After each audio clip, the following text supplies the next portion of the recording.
final session of the day. I'm going to introduce the moderator, Babak Parviz. I met Babak about 5 or 6, 7 years ago when we were developing a program on autonomous vehicles. That's still a part of the work that we do. But also in introducing him to COSM, he came in 2019 to our first conference. He's the inventor of Google Glass. He was vice president at Amazon and the leader of their Grand Challenge program, and now at Madrona Venture Group. But what I always remember about Babak, because I hold him in high esteem, is that after that first conference, I was walking out and he said, "That was a fantastic conference." And I was such a relief to know that someone of his stature thought it was a great conference. So we've continued that trend. Babak and I have gotten to know each other. And so I'm going to hand it over to him, and he'll introduce our final speaker.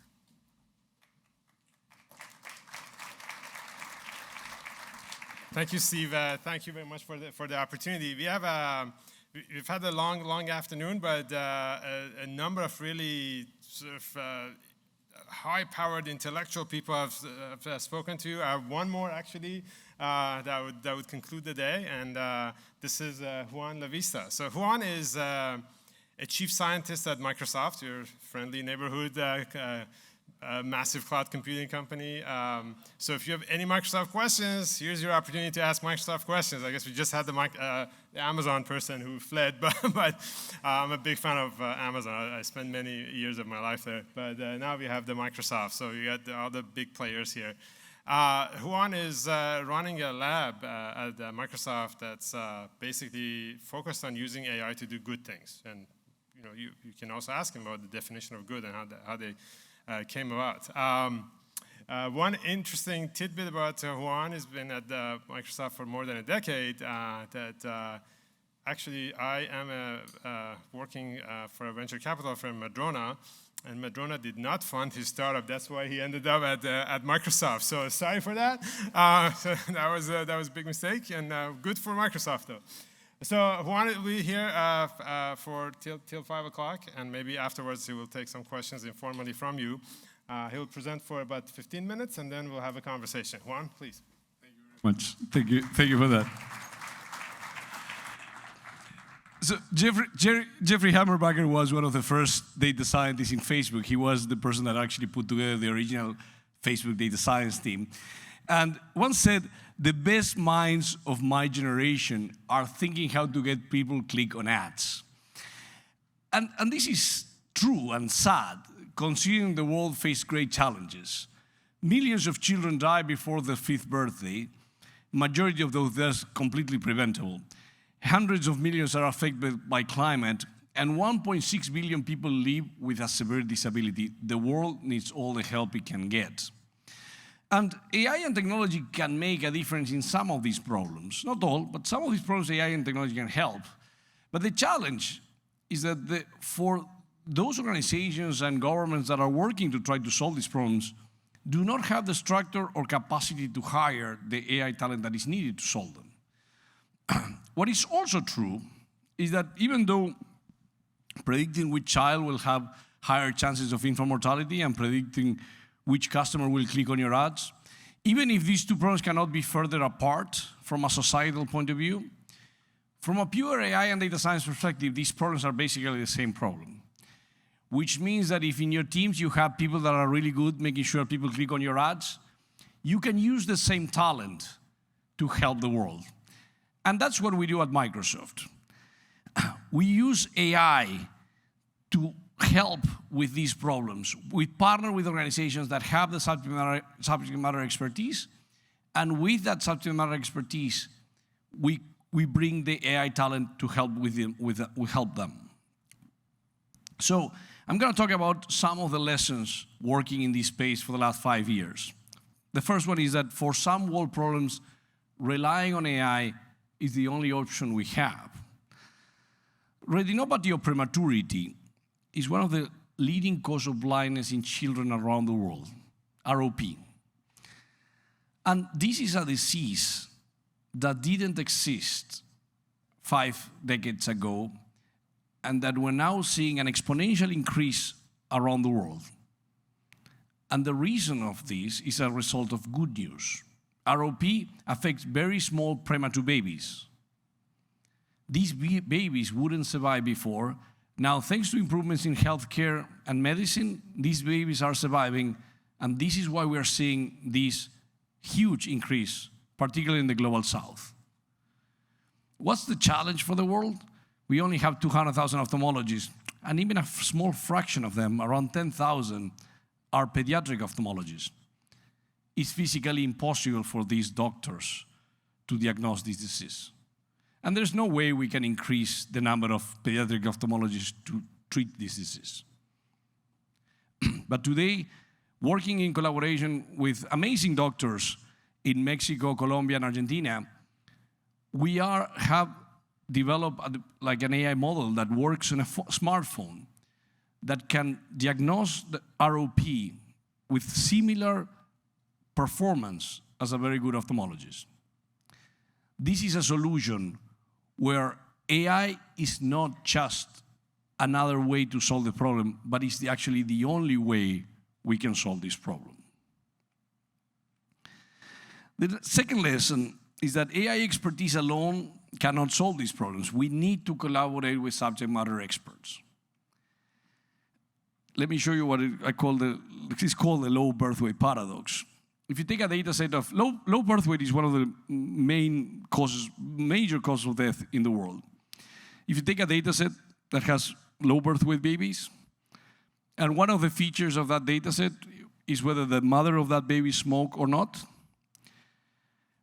and you train a model to predict whether the child will make it or not, what the AI model will tell you is that if the mother smokes, the chances for that baby surviving are higher. And actually, from a predictive power, this is true. And the reason this happens is if you have low birth weight, smoking is a cause of low birth weight.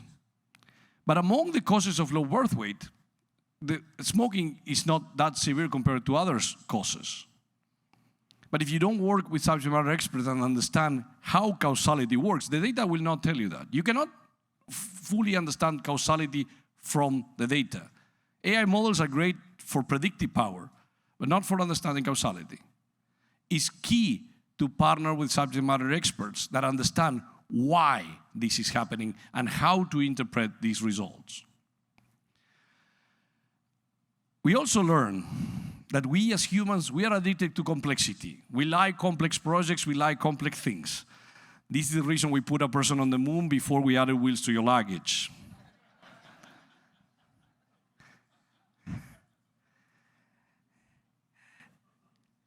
The lesson here is that if we want to impress people and look intelligent, our solutions can be complex. But if we want to have an impact in the world, our solutions need to be simple. Building simple solutions is hard, but it's certainly worth the effort. We can get fooled by bias. AI models depend on data. Data is the code for our AI models, but we can get fooled by bias. Let me show you what I call the left-handed dilemma. Assuming the left-handed population here is independent of being in the audience, meaning that when they invite you today to be here, they didn't say, if you're left-handed, you should not show up, or if you're right-handed, you should not show up. The distribution of left-handed people in the room will be similar to the distribution of left-handed people in the population. Roughly 10% of you will be left-handed, and because you didn't ask someone that sit with you whether they were left-handed or right-handed, they are also independent, which means that in the right side of the room, we will have roughly the same amount of people that are in the left side. The people on the front will have the same distribution on the back. So raise your hand if you're left-handed. You see, it works. I can be in Vegas now. Unfortunately, I have really bad news for the left-handed people. There was a study from Halpern and Coren from California State University and the University of British Columbia. They took a random sample of people that died, asked their family members whether they were left-handed or right-handed. What they found was that left-handed people were dying 9 years younger than right-handed people. This was published in the New England Journal of Medicine, that is the most prestigious medical journal in the world. Cited and referenced by many other researchers, it was even in the New York Times. Being left-handed, if this was true, being left-handed would be as bad as smoking 120 cigarettes per day. So I'm very sorry for the left-handed people. Well, what the study got wrong was that there was a bias against left-handed people. Like for a long period of time, there was actually kind of discrimination, and parents would force their kids to be right-handed. And I know that because my grandfather was one of them. He was forced to be right-handed.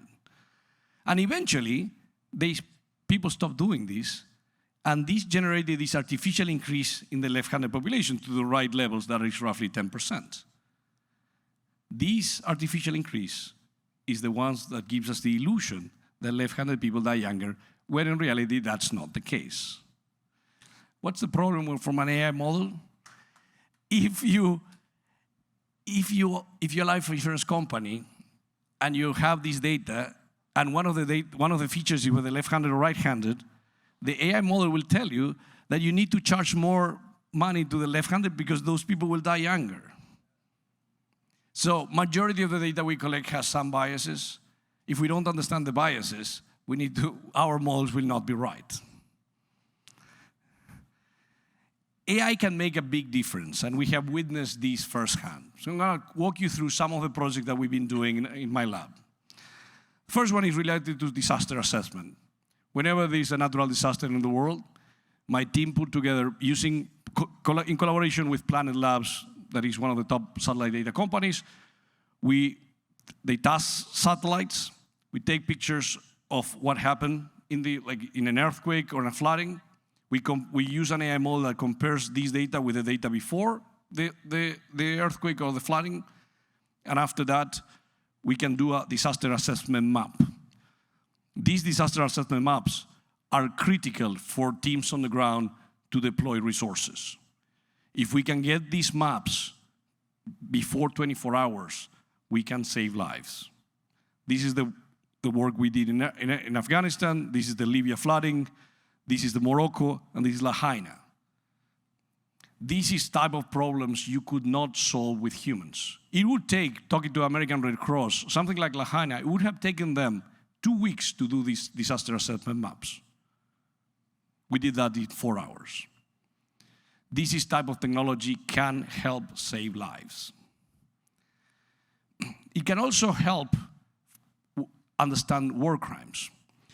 So immediately after Russia invaded Ukraine, we start working with the UN and with the International Criminal Court, doing something similar to disaster assessments, but mapping every single school, water facility, and hospital across Ukraine. Not only we could see whether those schools, water facilities, or hospitals were destroyed, but we could actually go back in time and understand when were they destroyed.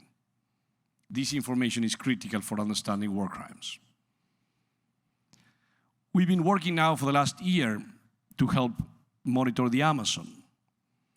So in collaboration also with Planet, we are able to map and monitor deforestation in the Amazon. But not only we are working in the Amazon, not only from space, but also on the ground, using camera traps.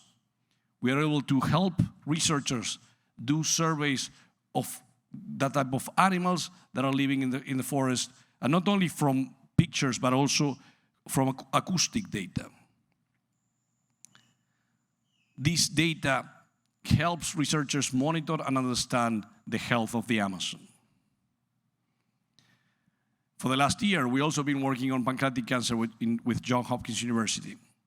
Pancreatic cancer is if you look at the chart, is the lowest line.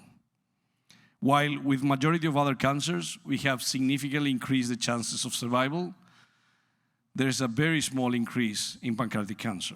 And the reason this happens is because when we detect pancreatic cancer, it's usually too late.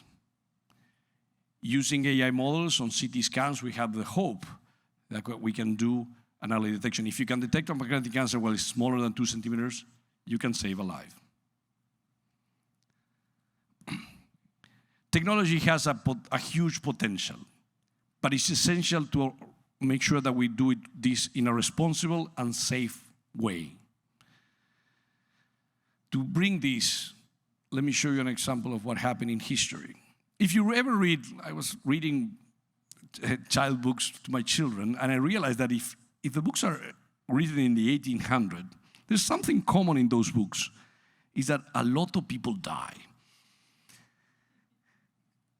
So I start wondering why that happened. And the reason this happens is because this was just reflecting of what was happening in society. In the 1800s, 30% of children die before their 5th birthday. 30%. A lot of time people reflect on the average life expectancy in the 1800s was 35, and we have this illusion that people live through 35 and then they die. No, that's not true. If they make it to 35, they will make it to 70. The reason why life expectancy was 35 is because 30% of the children would die before their 5th birthday. So the average doesn't mean anything. And for the last 200 years, child mortality has been decreasing across the world. And if we understand why, directly or indirectly, electricity played a fundamental role here. Either healthcare facilities, vaccination, medicine, storage, clean water, sanitation, communication, refrigeration. There's something behind every single one of those is electricity. But it wasn't always clear that distribution of electricity was going to be uneasy. There was something called the War of Currents, or AC/DC. Not the rock band, although the rock band name came from this. AC stands for alternating current, and DC stands for direct current. Direct current is what you have in this remote. Alternating current is what you have in your house. Alternating current can kill a person, but it's a great way to have a large-scale power distribution. If we didn't have alternating current, you couldn't electrify a city. But it's dangerous. And Thomas Edison, who was one of the inventors of electricity, was extremely against alternating current, to the point that he would do shows where he would electrify and kill dogs to show the risk of AC. And his point wasn't wrong. AC electricity was risky. It had problems. It could kill people. But what he couldn't understand is that we could work together as a society to make it safe. Every single technology that has ever been created can be used as a tool or as a weapon. We need to learn from the past and understand we can work as a society to make sure that we can deploy this technology in a safe way. Last one, the large language models bring an incredible potential for AI for good. The first use case for large language models is that it can unlock the power of unstructured information stored on the web. Big majority of human knowledge is stored in the open web. But today, we need humans to read this information and try to make connections. And it just doesn't scale. Thanks to large language models, now we have a way to convert this unstructured information into data that we can use to get more knowledge and to get actual insights. Large language models can provide an amazing opportunity for language aid. By now, you likely realize that I wasn't born and raised in this country. And that's true for the majority of the people that need to publish papers. We need to publish papers in English. 95% of scientific studies are published in English, and 100% of the top journals are written in English. But only 4.7% of the population in the world speaks English as their native language. But today, thanks to large language models, me, myself included, and majority of the rest of this 95% of the world, has the ability to write in English like a native speaker. This is already making a huge difference for majority of the researchers in my lab and majority of researchers around the world. The same happens with programming language. Less than 0.5% of the population know how to code. And even though we have made a huge effort across the world, we don't expect this number to continue going up much more than that. But today, thanks to large language models, we can use English, Spanish, Mandarin to code. we are able to use our natural language to code. This will make a huge difference in society. And the last one. There's a paper published 2 months ago, or 3 months ago now, where they show that compared to doctors, like we had questions answered by doctors and questions answered by GPT-4. GPT-4 was not only more accurate in the answers, actually showed more empathy. There's 4 billion people in the world that do not have access to healthcare. For these 4 billion people, the alternative of using AI is not talking to a medical doctor, it's not talking to anybody. For a long time, all of us, including myself, ask ourselves, when is ethical to use this type of technology for these type of problems? There will be a time in the not so distant future where we'll need to ask ourselves, when is unethical not to use it? Thank you very much.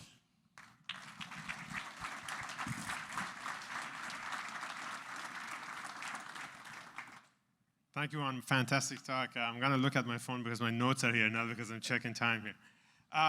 So before we dive into more details of examples, I was wondering if you could maybe take like a minute and talk about because you mentioned large language models towards the end, and that seems to be the revolutionary new thing that a lot of people have noticed in the past since last November, more in the public domain.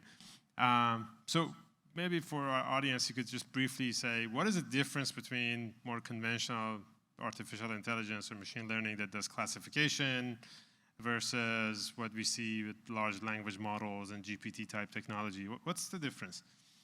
So in reality, large language models, like from a machine learning perspective, is not that different. So a large language model is a model that is trained in text. Like, for example, I woke up today and I saw a beautiful blue sky. I take out the word blue, that is basically like from a supervised learning perspective, and I try to infer what is that word, correct? That's basically how we train large language models. When we learn the large language model, what we have is a distribution. Given the context, I woke up today and see a beautiful, and then I don't know what is the next word. What the model will learn after being trained in this data is like, well, there's like 80% chance that that word is blue. Maybe instead of blue is a blue sky is a car.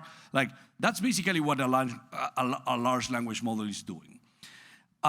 In many ways, what has changed is that once you train some of these, like early versions of large language models were trained for the auto-suggest. Like we've been working with large language models for over 2 decades now, but they were mainly trained for areas like autocorrect or auto-suggest. When you go to a search engine, you start typing. That's a large language model behind, like the one that is suggesting, that's basically a large language model.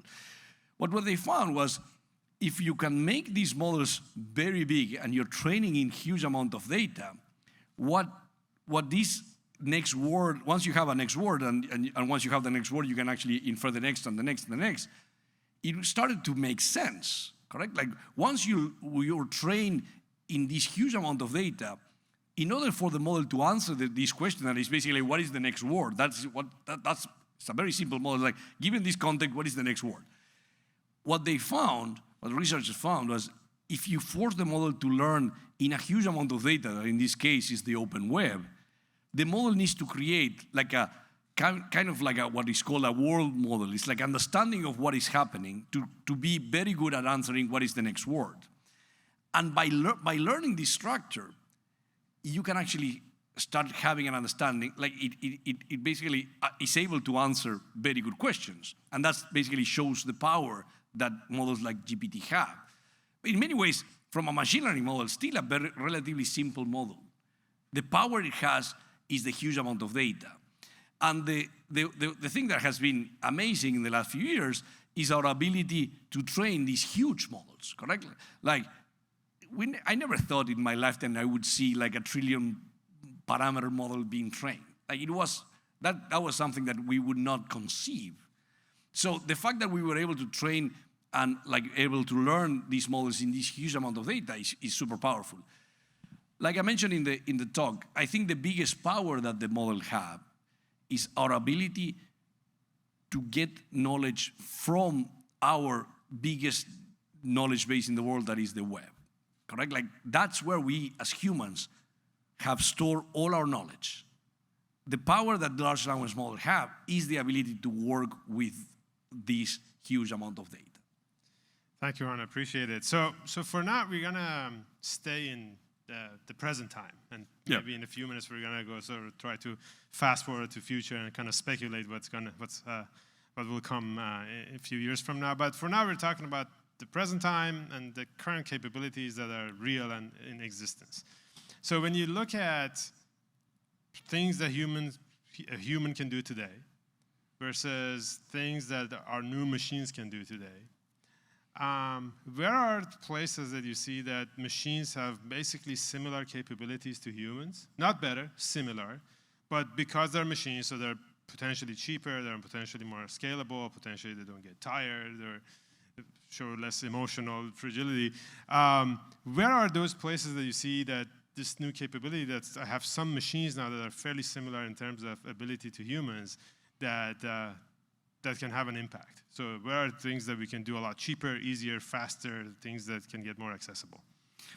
So I think that anything that has to do with, like, usually what is called structured data, meaning that is data that if a human, whether you're a doctor or an engineer, is working with structured data, not now, but for the last 2 decades, we have seen that a lot of these problems computers can do as good. Like, for example, even in unstructured, like understanding information from an image without any more context, correct? So if I'm a radiologist, I'm looking at an image, and the only context that I have from that patient is that image, there's a good likelihood that a model will do as good as that doctor, correct?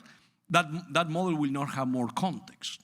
Like you have on the other side, you have a doctor that knows the patient, understand the age, understand a lot of more things that are not in the data.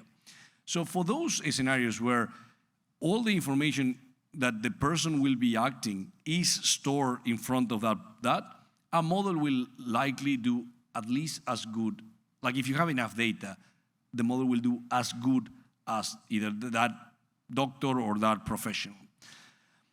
If you need more context, then these models will not outperform humans. What we'll do is we'll augment the ability for the humans to make a decision, but if that context information is not in the information that you're feeding the model will not be able to work on that. Mm-hmm. So I think that's something that I think we need to make a distinction is when you have a human that all the information is stored in data that is in front of that person. Well, for those scenarios, yes, AI models will likely do as good or better, basically. Mm-hmm. Excellent. So we're still going to stay in the present time. Yes. So now we're going to look at things that I have a human has certain capabilities, and now we have machines that can substantially beat the human. And it's not the first time. I mean, if you look at the performance of an airplane, a jet plane, compared to a bird and how fast they go and how much cargo they carry, there's no comparison there. So now in computation also, we've sort of reached the point that cognitively maybe some of our machines substantially beat humans, at least in certain domains. So this is not future forward, just what we have today. So concretely, can you share some examples with the audience where computer cognitively can substantially beat the human? And what good does it do? So in the cases, one of the examples I mentioned, so there are two areas that I think are critical. One is scaling, correct? So we are working on a project that is called the Global Renewal Watch that is mapping every single solar farm and wind farm across the world, correct? Like just looking at satellite data, try to understand where are the solar farms and wind farms, because we are really worried about the transition to renewables. That is something that, of course, if you have a human looking at the satellite data, that person will say, yeah, likely that's a solar farm.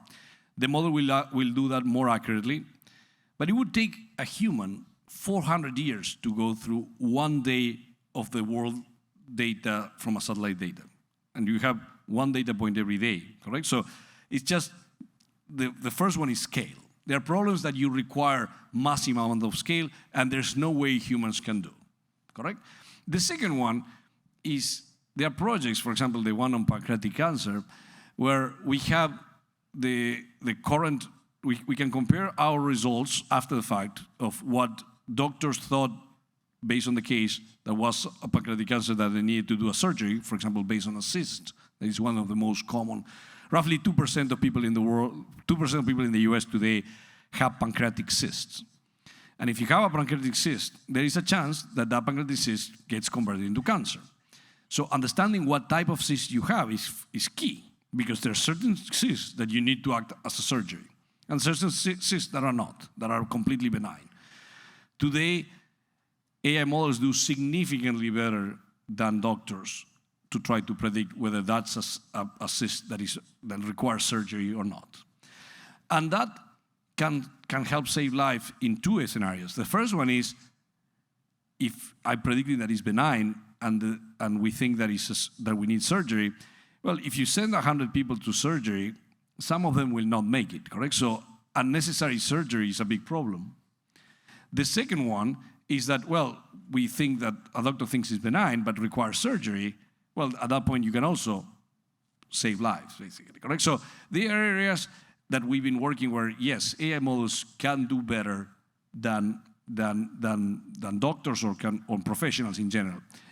In general, I always look at the way to use AI to augment the information, correct? So what we want, particularly in cases of medicine, is models that can be very transparent on why do they think, based on the data that they have, why do they think this person has or doesn't have cancer? For example, if you look at a CT scan, to point out what things in the CT scan are increasing the chances that these patients have cancer. This way, you can have the best of both worlds. You have the human doctor expertise looking at what the model is thinking, having more context and having more knowledge, and making that decision. We don't want models to be making decisions by themselves. What we want is to use models to inform doctors to have knowledge so they can actually make a better informed decision. Thank you.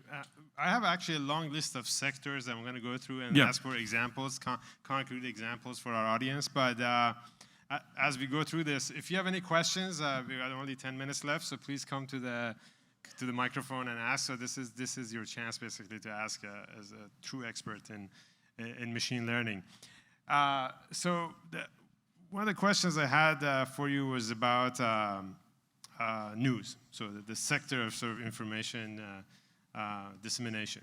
So that there's a lot of talk about the new AI tools or ML tools creating fake news or spreading it in a way that's very, very difficult for people to recognize. What's your view of these tools, actually, these new tools being used to detect actually what's true or not in a way that the human cannot tell? So maybe I can use these tools. So I'm kind of flipping the problem here, that now I have new tools that would tell me in a much easier and better way if I should trust a piece of information or not. So have you seen examples? What's the state of things today? How are things looking? Yes, so today, particularly in the case of deep fakes or fake images or images created by AI, today it's relatively easy to apply a model to detect whether that information was created by AI or not. And these models will actually outperform humans, meaning that if you have humans saying, like, can you detect which of these images was created by AI and which was a real image, a model will likely outperform those. We also need to understand that in the long term, this is going to become more and more challenging and more difficult, because in general, if you have a model that can detect whether an image was created by AI or not, you can use that same model to make sure that that model does not detect it. Correct? So this is like in the long term, it's going to become more difficult. But today, these models can do a pretty good job detecting whether an image is or a deepfake video is or is not created by AI. Text is a significantly more challenging thing. You don't know based on text whether that's like without context. You cannot attest. You cannot say whether a particular text. You could potentially say whether the particular text was created by AI or not. What you cannot do is using that text to understand whether that's fake news or not. That's something that these models will not have knowledge, correct? So it's relatively difficult for models to assess. What models can do is do an understanding of how the information was created by a human or not, or in many ways, like something that is not AI, but is something that we have, like is like the next phase of this will be what is called provenance. That is the ability for newspapers or for companies to be able to sign and say, this information is coming from CNN, or this information is coming from New York Times, or this information is coming from a different like a political campaign. With this information, with that, we will be able to attest whether this information was created. That's not AI. That's our ability to sign information, basically. So. I see we have 2 questions, so we'll try and get through these and then close at 5. So, please. Thank you, Ron. Thank you. Very, very wonderful talk. I appreciate it very much. One of the interesting things about humans is our capacity for coordination. Right? So a single human is no match for a woolly mammoth, but in coordination, humans drove them to near extinction. And we can ask whether or not these kinds of coordination capabilities fit into the large language model framework. So, take an example of, say, a rock band or a basketball team, and start to look at whether or not the combinatorics of that start to make sense. So like the piano player in the rock band has approximately 88 choose 10 possible next tokens, right? And so does the guitar player, and so does the bass player, and so does the drummer. So combinatorially, if we try to parse that out in terms of tokens and figuring out what the next token the ensemble will produce, doesn't make a lot of sense. But maybe there are different approaches, and I'd love to hear your answer to that. So I think that clearly, like I agree with you that there is like an intelligence that is our human intelligence, but we also have what is called our collective intelligence, like our group intelligence as a group. I don't see, like in many ways, I don't see. You already have AI models that are in coordination, correct? So your AI model that is feeding weather today is being consumed by another AI model that is like selecting what is the price for Uber based on weather, basically, correct? So you're already starting to have this coordination of different AI models, and we expect that the more and more of these models we will continue to see an evolution of these. But yeah, like you have models that are very specific for task-oriented, specific, like, hey, my job is to make sure that I will have the best pricing based on the demand for Uber, correct? And I will consume weather because I know for a fact that weather has a predictive power over how many people will ask for an Uber. The same will happen with airplanes, the same thing will happen with logistics. So we are already seeing that type of coordination, like we humans are building that coordination between models, basically, so. Thank you. Next question. Yeah, thanks so much for your talk. With AI medical diagnostic programs, you said that you want the doctor to have the final say. So there's a collaboration of sorts, but the doctor is going to be the one in authority. If I think back to chess back around 1997 when Deep Blue beat Garry Kasparov, I think there was the thought that in chess it would be ideal to have a computer and a human work together, but it seems that now actually the best programs are just programs. They're not hybrids between a human and a computer. So can you see it coming to the point, even in medical diagnostics and in other areas, where a hybrid model is actually not ideal, but where we will want to dispense with the human? And when might that happen, where we want to dispense with the human, and when do we want the hybrid model? So I think, again, in many ways, the reason why today you need the human in the loop, and what is critical about the human is the human has context that information is not stored on anything that the model knows, correct? Like it would be impossible for us to have all the information that we have about the patient, because that information, like the doctor knows based on the conversation with patient, based on seeing things that cannot be encoded in information. That's very different to chess, correct? So everything that you have in chess is stored in the data that these simulations will have. So the model and the human have exactly access to the same information that are the rules of chess and maybe plays. Correct? But the cool thing about the computers is that computers can simulate billions of games every day, something that humans will not be able to do. Correct? There's the same thing happening in Go. The same thing happening. All of these games have what is called the closed world assumption. That is, all the information that is needed to make the next decision is there in the model. That doesn't happen today in cases like doctors. So I'm not saying that would be impossible, but right now it's like will definitely not be it will be somehow irresponsible to have a model make decisions without all the information that is needed, and the doctor has a significant portion of that information. That's what makes it challenging. I'm not saying like long from now it will happen, but it's going to be difficult to get to that point. Is it? I mean, because the context is information. I mean, just give the model more information. So But the information is not collected. Because I'm having a conversation with a patient. I'm seeing the color. I'm seeing how the person acting. So it's not like all the information that the model can take is information about the medical history that is basically recorded as text, plus the CT scans, plus all the information. But the doctor knows this patient, have interacted with the patient.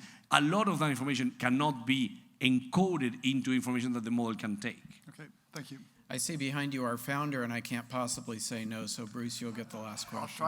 I'll try to be brief. Last question, yeah. Bruce Chapman, Discovery Institute. One of our programs at Discovery Institute is called Fix Homelessness. And we are dealing with the complexities, what seeming complexities of homelessness. But what a lot of people have concluded is that the people who are experiencing homelessness are mostly dealing with drug addiction or severe untreated mental illness. So they're all poor also, by the way, and the government looking at this problem and knowing that it costs a lot more money to treat somebody who's got a complicated situation like drug addiction or particularly severe mental illness, the money is so great that will be required, many, many billions of dollars, that they're shrinking from it. They don't want to deal with the problem. So I'm wondering whether AI can help treat people with much more complicated problems than maybe normal medical problems appear, including drug addiction. You're changing behavior is what you're doing. Medical problems, behavioral problems with drug addiction and severe mental illness. So we have this project that we're working with an amazing researcher from Fred Hatch about changing behavior for nicotine, actually addiction to smoking, correct? So smoking is the #1 reason like we have lung cancer in the world. And the addiction to nicotine is extremely high, and like quitting smoking is difficult. So we are using with them, like this is something that the Fred Hatch is doing, we are supporting them from an AI perspective, using large language models to help patients that want to quit smoking have a conversation that they know that is with like a chatbot that has all these tips and information to try to help the patient quit smoking. And that is going through medical trials now, but at least in the early results that they have from their test has shown significant improvements in chances for these patients quitting. So again, it's very early, but in the research, but I do think there are cases where you can certainly, because of the way of scale, correct? Like it's going to be difficult to have for every single person that is addicted or every single person that is homeless the ability to have a one-to-one professional to help them. So I think that this type of technology can augment that, not replace humans, but augment the ability for us to interact and help understand the problems. So we are nearly at time, we are at time, but I'm going to ask you 3 very quick questions, rapid fire. Yeah. So this is now we're going to go to the future. Okay. And you can speculate, and we're not going to hold you accountable like 5 years from now, but speculate. So first one is going to be about a year from now, then 3 years from now, and then 10 years from now. So what is it that we're going to have? So looking at these artificial intelligence systems, what do you think we're going to have next year that we don't have right now, 1 year out? In 1 year out, we will have multimodal.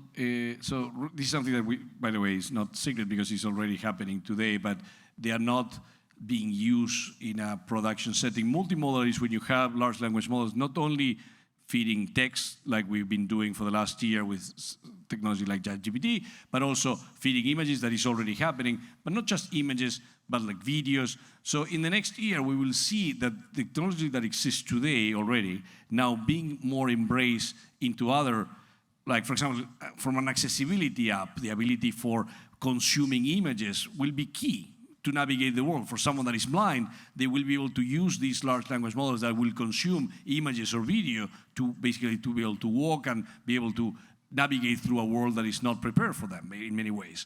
So that technology can make a significant impact. So I think the next year we will see many more of these multimodal. Right. So the eyes and ears of these systems will open in 1 year.